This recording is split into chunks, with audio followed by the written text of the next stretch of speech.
হাসরের মাঠে জাহান্নামকে 70,000 শিকল দ্বারা কেন বাঁধা হবে?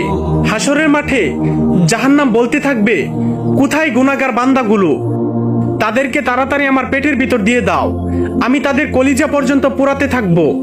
তখন আল্লাহ তাআলা বলবে, হে জাহান্নাম, একটু অপেক্ষা কর। কিন্তু জাহান্নাম থামতে চাইবে না। তখন ফেরেশতারা জাহান্নামকে শিকল দ্বারা ধরে রাখবে।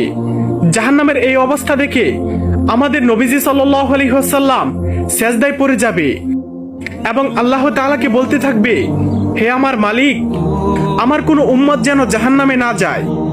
তখন আল্লাহ তাআলা ফেরেশতাদের হাতে এক বিশেষ পানি দিয়ে বলবেন, তোমরা জাহান্নামের উপর পানি ছিটিয়ে দাও।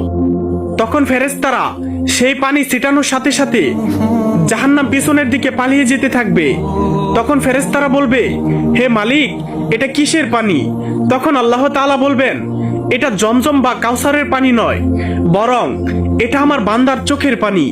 যখন তারা আমার ভয়ে কান্না করত, তখন আমি এই পানিকে সোনার কলসিতে ভরে রাখতাম।